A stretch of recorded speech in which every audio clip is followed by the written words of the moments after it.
A CBS News, I was looking for Nancy, a poll finds that former President Trump is now leading President Biden on key issues among likely voters. Yeah, the president is trailing the GOP frontrunner, the former president, in a potential rematch of 2024, rather. Our poll shows that Trump is slightly ahead of President Biden by 3 points. That's if the election was held right now, and it is within the margin of error. So essentially, we got a dead heat here. Okay, now it's time to take you to CBS News Chief White House correspondent Nancy Cordes.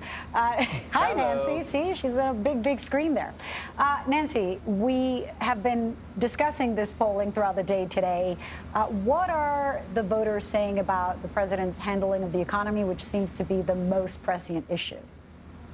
Right. So the economy is an issue, Lilia and Tony, that the White House likes to think of as a strength for this president. They tout the fact that inflation is down, job creation is up, economic growth is on the rise. And yet our new CBS News polling finds that this is actually a real weak spot for the president of the United States. Specifically, when people were asked if they'd be financially better off if either the current president, Biden, or the former president, Trump, were to be reelected, only 18% of likely voters said that they'd be financially better off if Mr. Biden wins, and 45% said they'd be better off if Trump wins. And this is despite the fact that the Biden campaign has already spent millions of dollars to kind of get their financial message out about Bidenomics, as they put it. But it appears that that message still is not getting through. Luckily, the campaign would argue they've got another year to do it.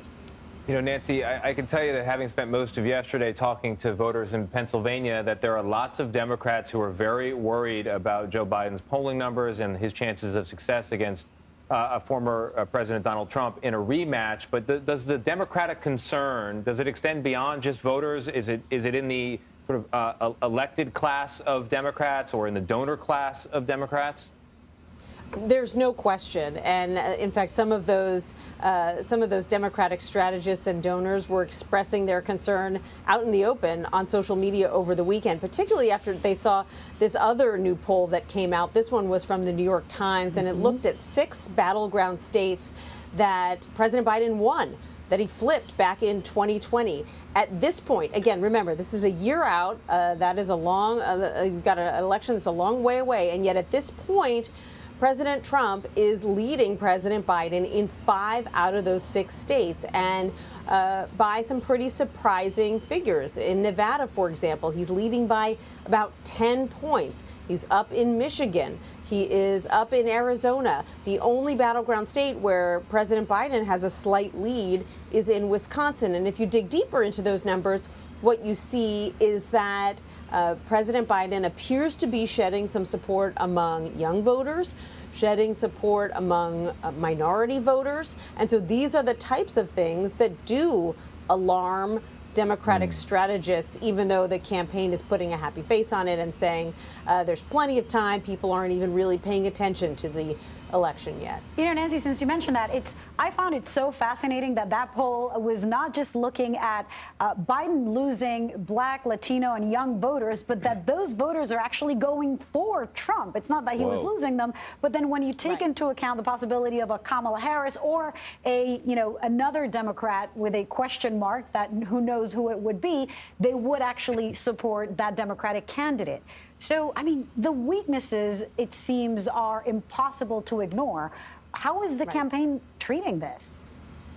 Well, the argument that they were trying to make over the weekend is that, look, because we're so far out from Election Day, a lot of voters have not really accepted, in their view, that former President Trump is going to be the Republican nominee. And so in their eyes, this is not a head-to-head matchup yet. When it's a head-to-head matchup, people understand you're picking this guy or that guy. They feel that voters right now are just comparing President Biden against a generic opponent, and he's losing out because voters are frustrated right now. And there may be something to that because, Nancy, there are other Republicans who get floated as potential alternatives to Donald Trump, and not only those officially running. Glenn Youngkin is one name that comes to mind. He's the governor of Virginia, and we're going to hear from him later tonight on America Decides after The polls close there, or close to polls closing in Virginia. Important legislative elections there. What kind of light might they shed on the state of politics there and nationally?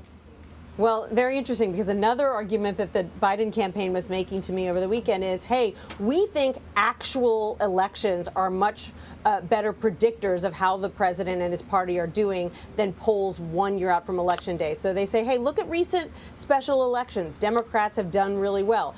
Watch the elections taking place tomorrow. Governor's races around the country, another abortion referendum in Ohio, the races that you just talked about in Virginia. They believe that their party is poised to do well, and they say that is going to be the best predictor. Interestingly, you guys, and we're going to talk about this on America Decides tonight, one of the fascinating things about that New York Times poll was that when people were asked how they would feel, whether they would change their votes if former President Trump were to get convicted in any of these criminal trials that he's facing over the next year, about 6% of them in these battleground states said they would change their votes from Trump to Biden.